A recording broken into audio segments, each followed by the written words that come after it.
I can't stand intros. Hey YouTube, I thought I'd give you my top 5 monster folders for 2020. How's that? I'll start off with the honorable mentions first. And the honorable mention first is the Spartan. Totally cool, very comfortable. This is the AUS 10A, I believe. Yeah. Didn't fall into the top 5 because this would probably, in my opinion, fall into the other category of monster folders like the Formax and the bigger ones, because there's much bigger than this, but definitely an honorable mention.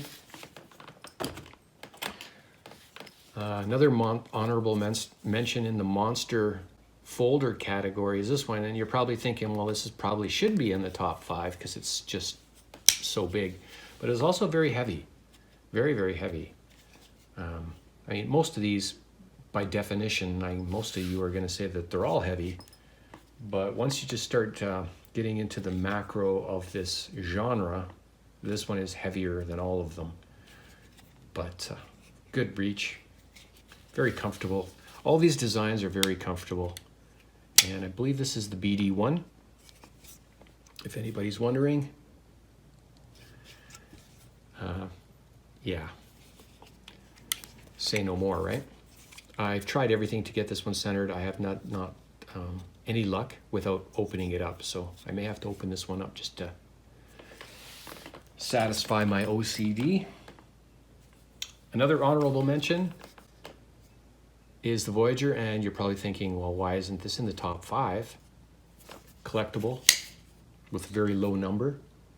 It's because it is on the collectible side. It's not something I'm going to take out into the woods and make coffee with, like some of these other ones. But definitely, this one is probably the smoothest. I would say number 1 is going to be the smoothest, but this one, yeah. All right, so as a collector, I think this one for me should be in the collection. And the last honorable mention is the Tylite large 6-inch. This is the aluminum and the XHP. Again, a little on the heavy side, but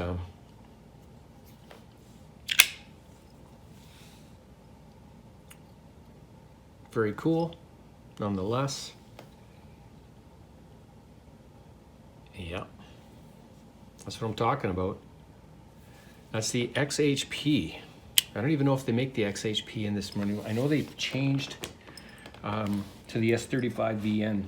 All right, so let's move into this. Okay, here we go. Coming in at number 5 is the Voyager,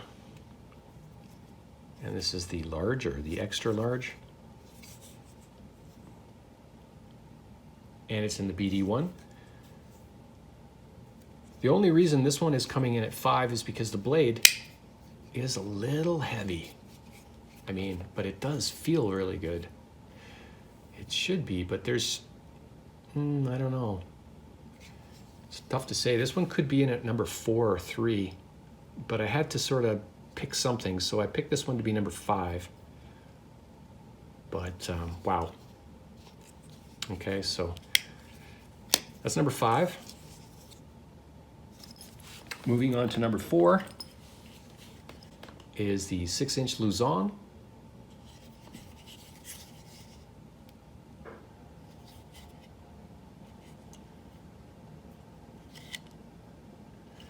And this one is probably going to be number 1 in the fidget factor in this group, but this video is not about that. It's just my top 5 favorites.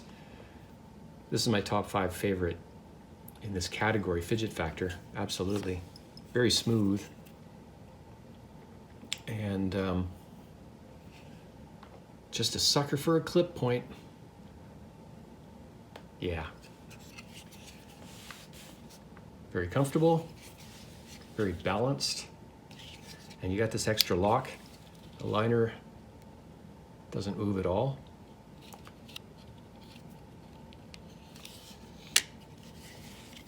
So that's number 4. Luzon. Coming in at number 3 is the Espada XL, or sorry, the Espada Large. An XL of this would be amazing, but I don't have that one.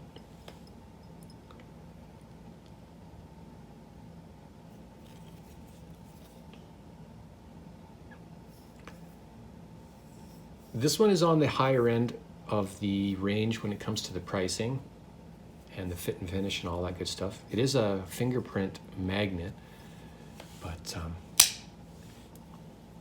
at that. Yeah.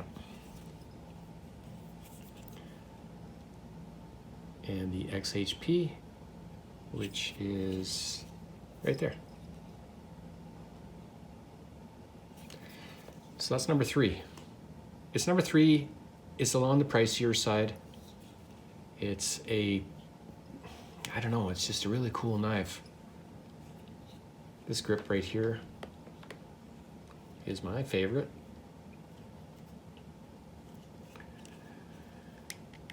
Okay, so that's number 3. The Espada XL.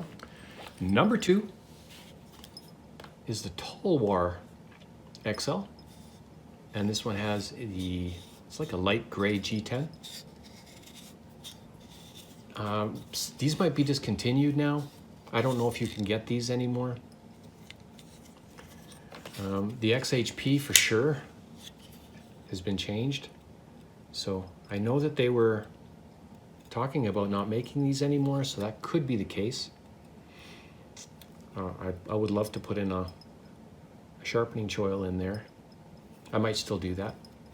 These aren't going anywhere anyway, so I'm not selling these, so they're part of the collection.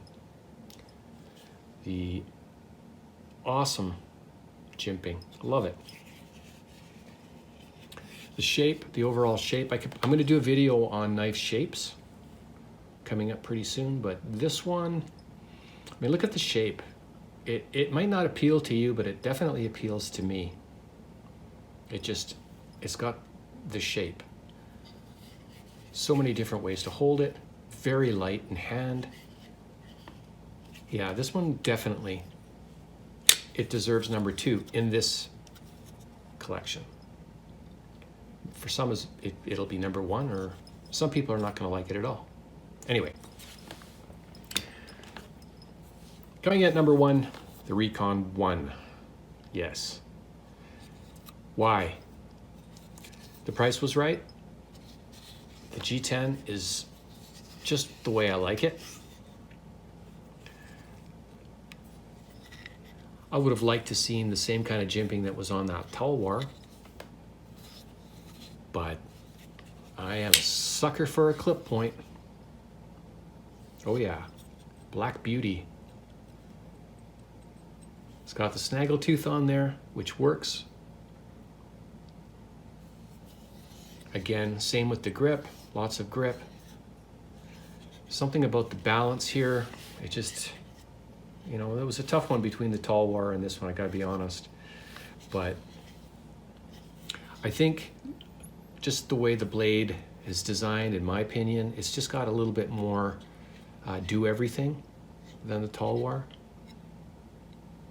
So it might edge it out that way, but yeah. So that's number 1. I don't know if they're all going to fit in this video, but we'll try. So we'll go number 1. Number 2. And number 3.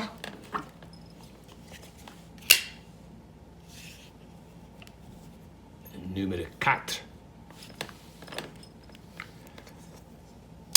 And Cinco de Mayo. There you go. Top 5, my top 5 monster folders. Ooh yeah. Thanks for watching. I'll bring you another top 5 coming up pretty soon. This is not an open tag. I don't care for tags. I don't care for any of that stuff. As a matter of fact, I'm okay with this and this. I don't care. The reason why this is there is because this is there. The reason why this is there is because this is there. The reason why this is there is because this is there. The reason why this is there is because this is there. The reason why this is there is because this is there. The reason why this is there is because this is there. The reason why this is there is because this is there.